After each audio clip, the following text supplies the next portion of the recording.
Bismillah, kita lanjutkan pertemuan kali ini masih membahas tentang larutan asam basa. Ini pertemuan terakhir di bahasan larutan asam basa.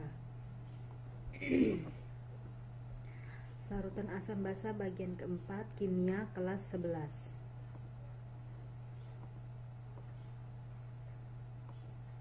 Yang pertama kali kita sudah membahas tentang teori asam basa, ada Arrhenius, Bronsted, Lowry, dan Lewis.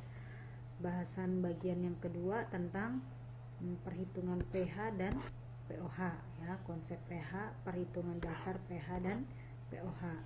Pertemuan 3 kemarin kita telah membahas perhitungan pH untuk pengenceran dan pencampuran, ya. Bahasan yang terakhir kita membahas tentang titrasi larutan asam basa.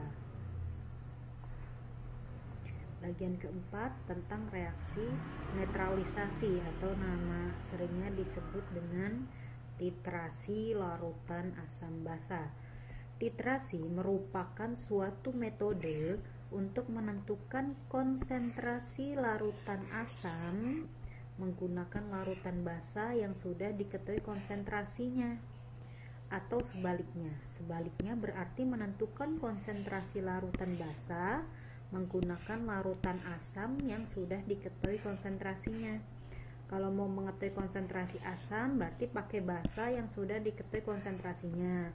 Kalau ingin menentukan konsentrasi basa maka kita pakai larutan asam yang sudah diketahui konsentrasinya, ya. Di sini ada 3 zat yang terlibat pada titrasi. Yang pertama ada disebut titran. Titran ini zat untuk menitrasi. Konsentrasinya sudah diketahui tadi nih yang di sini. Zat yang di sini yang udah diketahui konsentrasinya disebut titran, ya. Titrat adalah zat yang ingin diketahui konsentrasinya yang di sini untuk menentukan konsentrasi suatu zat. Nah, zat yang ingin diketahui konsentrasinya disebut titrat.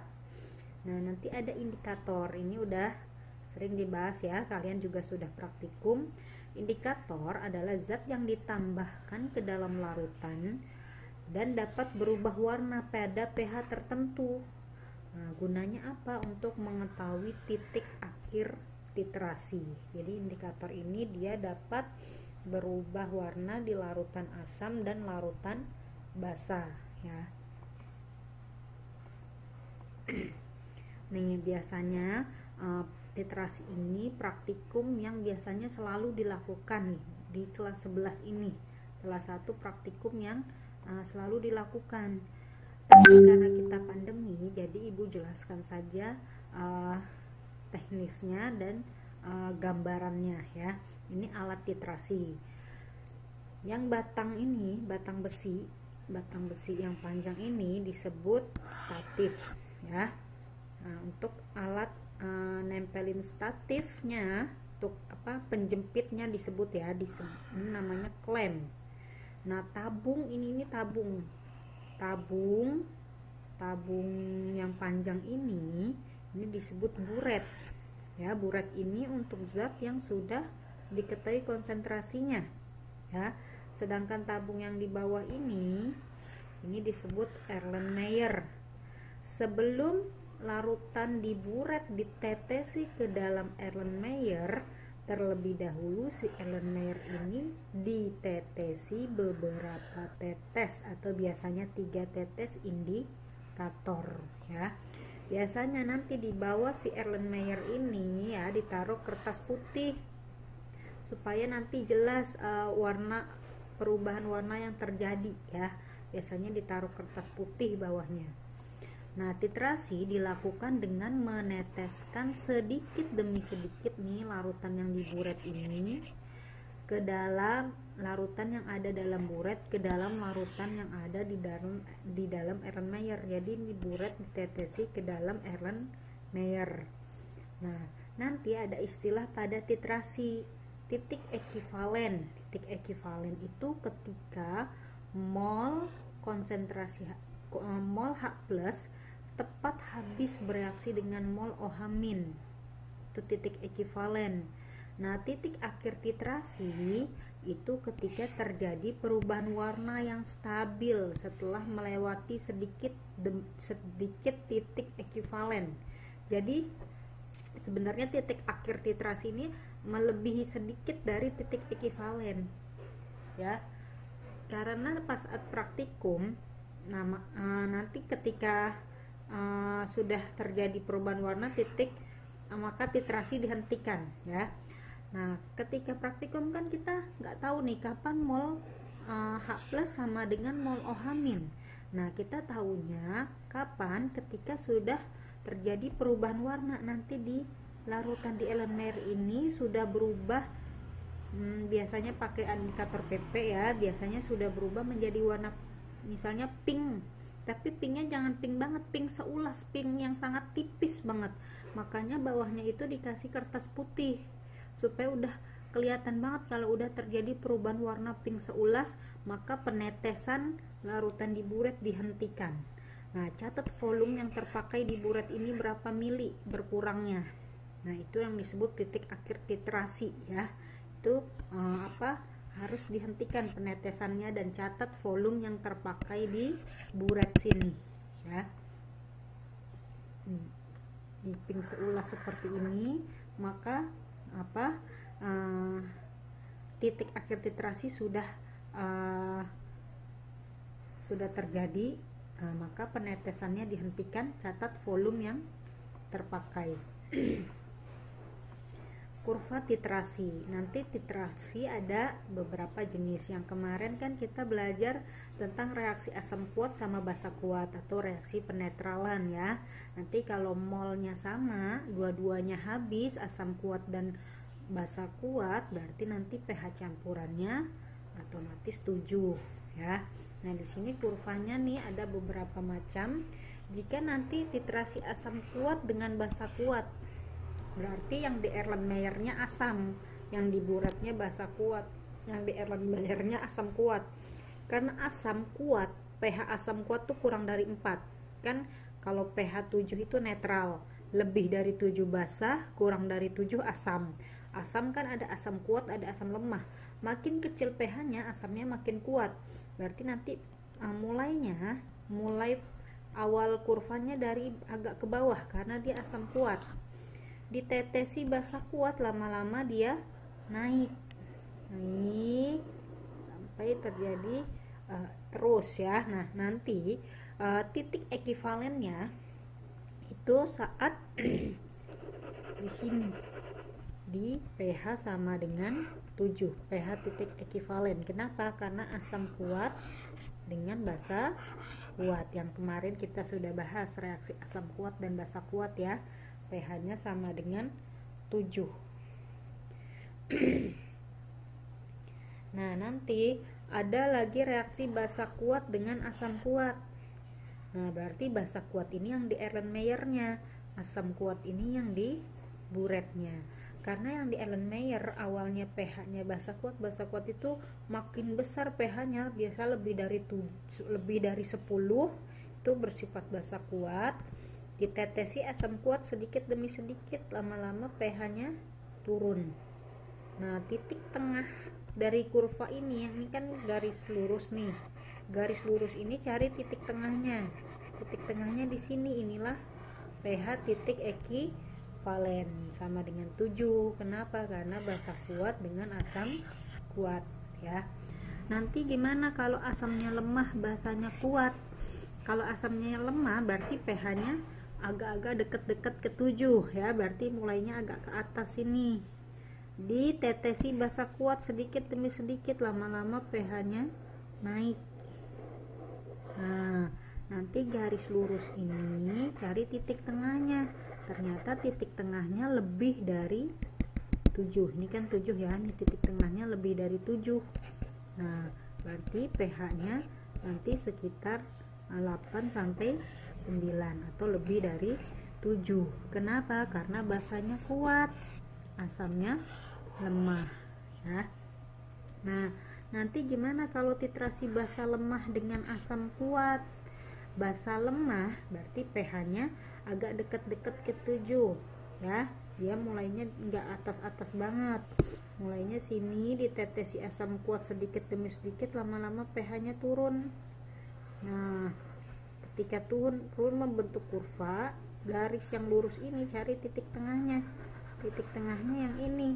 Titik tengahnya ini kurang dari 7 ya. pH-nya kurang dari 7 atau sekitar 5 sampai 6. Itu titik ekivalen saat pH-nya kurang dari, maaf ini lebih ya, kurang dari 7 ya. Seperti itu. Ini jenis-jenis kurva titrasi. Reaksi netralisasi asam basa. Prinsip yang digunakan pada titrasi berdasarkan reaksi netralisasi asam basa itu prinsipnya sama kemarin. Asam ditambah basa sama dengan menjadi garam plus air ya.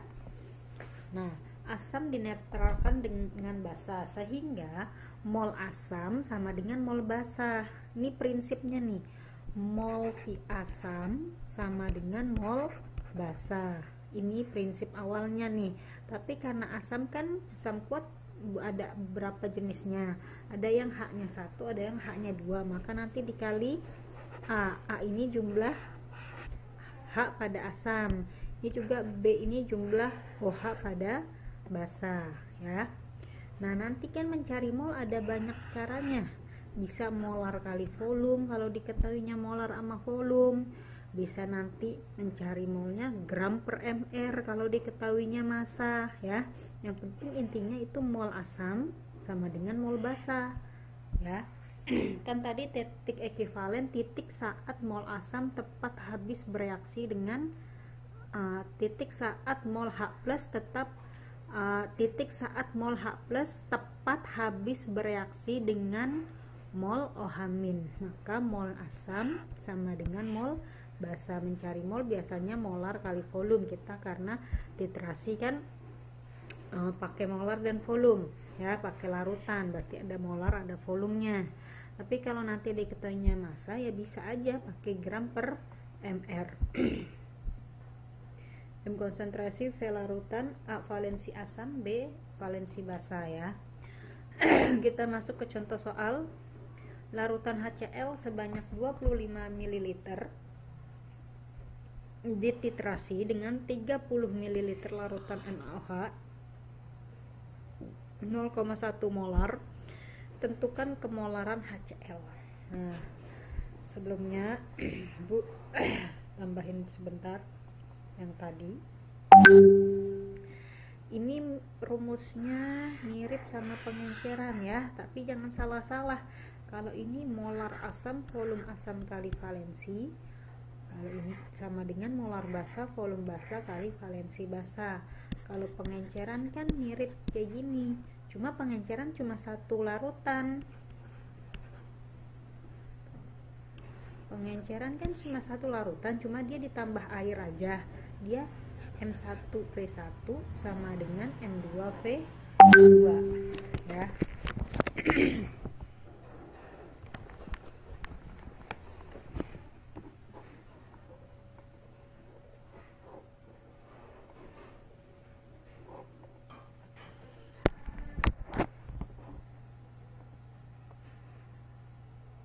Pengenceran M1V1 M1V1 sama dengan M2V2. Ini sebelum diencerkan, ini setelah diencerkan. Agak mirip rumusnya ya, cuma beda. Ini asam, ini basa. Kalau pengenceran ini 1, ini 2, artinya ini sebelum, ini setelah. Kita masuk ke contoh soal. Larutan HCl nih, jadi HCl dititrasi oleh NaOH. HCl-nya di Erlenmeyer, NaOH-nya di Buret. Yang ditanya tentukan kemolaran HCl. Nah, kita jawab pakai rumus titrasi ya. Ketika HCl ditambah KOH menjadi KCl plus H2O. Ke rumus ini, molar asam volume asam kali valensi sama dengan molar basa volume basa kali valensi. Yang ditanya kemolaran HCl, berarti molar asam yang ditanya. Berarti rumusnya jadi molar asam sama dengan MdVB kali B dibagi VA kali A. Masukin molar basanya 0,1, volume basanya 30, valensi basanya 1, volume asam 25, valensi asam 1. Diperoleh hasilnya 0,12 molar. Tentukan volume HCl 0,2 molar yang dibutuhkan untuk menetralkan sekian miligram MgOH 2 kali, MR-nya 58. Nah, ini yang diketahuinya massa miligram ya. Ketika HCl ditambah MgOH 2 kali menjadi MgCl2 ya, karena Mg ini 2+, makanya Cl-nya 2 kali plus H2O. Tinggal setarakan koefisiennya kali 2. Nah, ini pakai rumus yang awalnya nih, mol asam kali valensi sama dengan mol basa kali valensi. Karena asam yang diketahuinya molar, kita pakai molar kali volume. Karena basa yang diketahuinya massa atau miligram, kita pakai gram per mr ya. Tetap kali A sama B masing-masing. Nah, yang ditanya kan yang ditanya volume asam, volumenya si HCl ya. Yang ditanya volume HCl yang ini menjadi gram kali B dibagi mr kali ma kali A ya. Gramnya masukin, ini karena miligram diubah jadi gram dibagi 1000 ya, atau 116 kali 10 pangkat min 3 gram. Nah, masukin B nya, ini banyaknya OH nya ada 2, berarti kali 2 dibagi mr nya 58, molar asam 0,2, valensi asam 1. Diperoleh volume asam sekian liter jadi mili, jadi 20 ml. Kita ke latihan soal yang pertama. Pada percobaan titrasi untuk menentukan molaritas larutan HCl menggunakan KOH 0,1 molar, diperoleh data sebagai berikut. Biasanya nanti titrasi itu dilakukan beberapa kali percobaannya ya, enggak hanya 1 kali, biasanya 3 kali minimal. Nah, ini volume HCl ini volume yang di Erlenmeyer, dibuat tetap. Percobaan pertama volumenya 10, percobaan kedua juga 10, ketiga juga 10. Nah, KOH ini volume yang diburet, yang ditetesin, yang netesin yang di atas ya, tabung yang di atas itu buret. Nah, biasanya percobaan 1, 2, 3 mah volumenya nggak selalu sama ya, tergantung ketelitian keterampilan kita praktikum.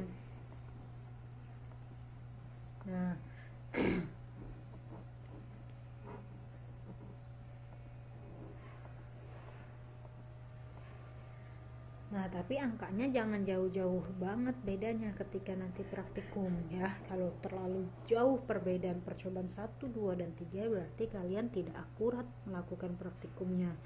Nah, yang ditanya konsentrasi atau molaritas HCl-nya. Udah, kita masukin ke rumus molar asam volume asam kali valensi sama dengan molar basa volume basa kali valensi basa ya. Molar asamnya berapa yang ditanya, volume asam yang dipakai kan sama semua 10 ya, valensi asam 1, molar basa tadi KOH nya 0,1, volume basa karena ini pakai 3 percobaan kita pakai rata-rata, tambahin dulu semuanya berapa, 5 ya, 15 ya. Nah, pakai rata-rata berarti kita bagi 3, berarti volume rata-ratanya 5 ml kali B nya banyaknya OH 1.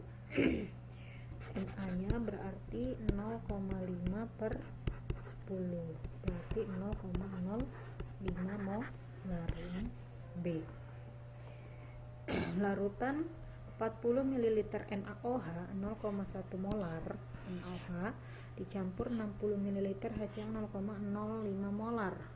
Untuk menetralkan campuran tersebut dibutuhkan larutan H2SO4 0,05 molar sebanyak. Nah, Nah, ini kita reaksikan dulu nih, karena ini masing-masing diketahui ya. Nah, NaOH plus HCl, jadinya kan NaCl plus H2O. Mula-mula reaksi sisa. Nah, mula-mula si NaOH kita kaliin, molnya molar kali volume. Molarnya 0,1, volumenya 40, berarti 4 milimol ya. 4 milimol. Ini kaliin molnya 60 kali 0,05, 3 milimol. Cl 3 milimol. Belum ada produk, yang habis lebih dulu yang lebih kecil. Jika udah dibagi koefisien masing-masing, koefisiennya sama-sama 1, berarti kecilan ini ya, dia habis lebih dulu, dia jadi patokan.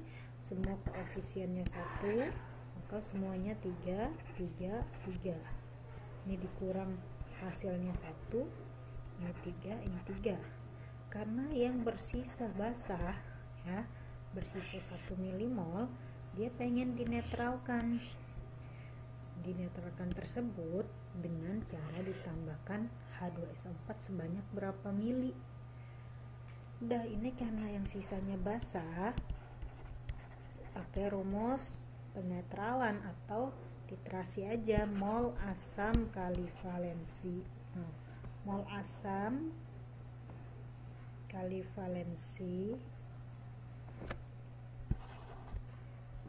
sama dengan mol asam kali valensi sama dengan mol basa kali valensi ya. Nah, ini kan milimol, kita ubah dulu jadi mol, jadi 1 kali enggak usah, tetap aja mol ya. Kenapa tetap mol? Karena H2SO4 nya volumenya juga mililiter ya. Udah, tetap aja.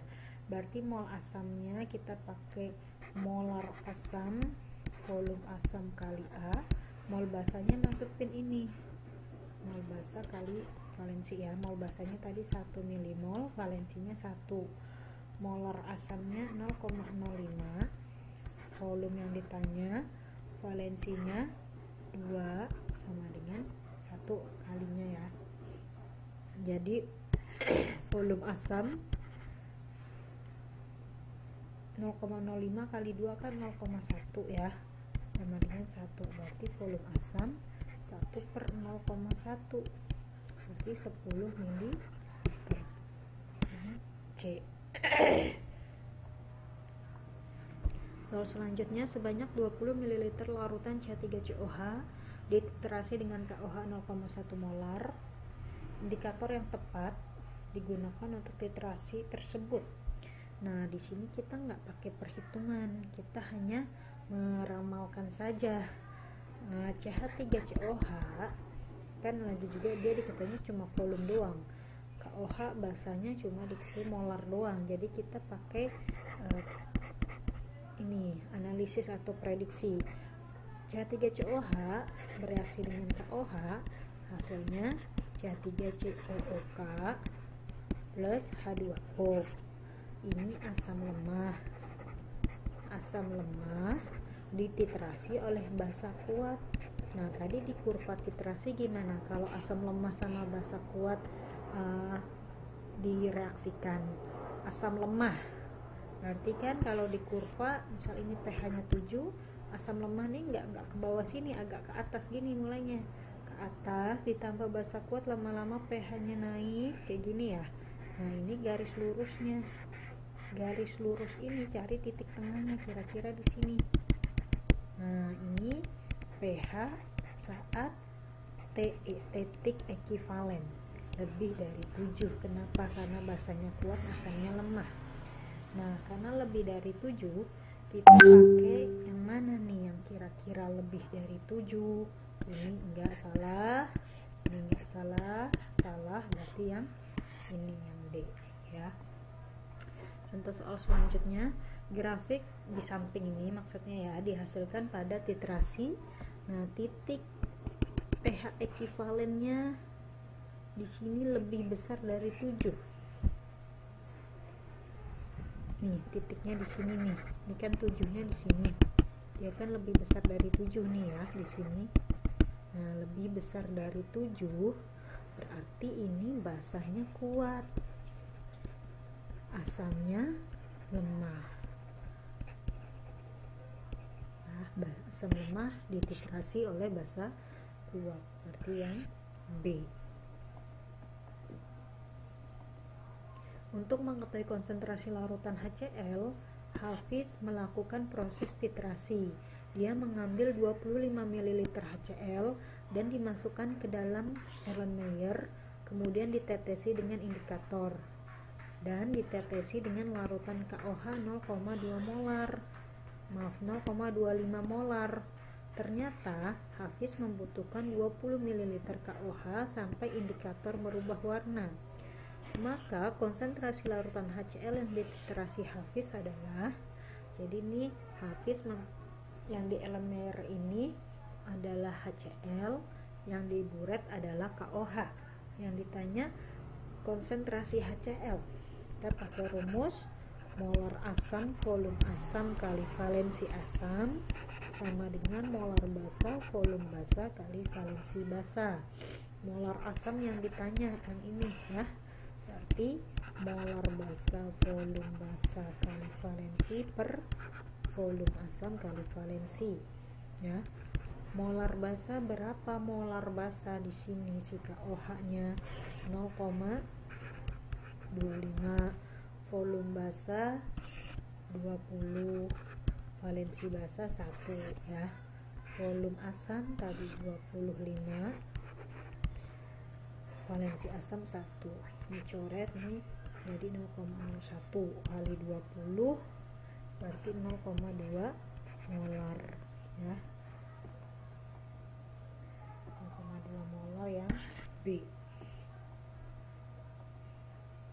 Sebanyak 0,3 gram suatu cuplikan yang mengandung NaOH dilarutkan dalam air dan memerlukan 25 ml H2SO4 0,1 molar untuk menetralkannya. Yang ditanya kadar itu biasanya dalam persen ya. Kita cari, ini kan kadar cuplikan itu sampel ya, ada suatu sampel mengandung NaOH. Jadi nanti kalau mencari kadar NaOH kayak gini, misalnya kalian bikin kue bolu itu kan ada tepung, ada telur, ada mentega, ada gula gitu ya. Kalau ditanya berapa kadar telur dalam kue bolu, nah sama kayak gini, berapa kadar NaOH dalam cuplikan ya. Berarti kalau ditanya kadar NaOH nanti ya, kadar NaOH berarti persen NaOH dalam cuplikan ya.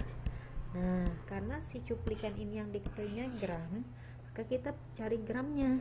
Jadi gramnya si NaOH per gramnya cuplikan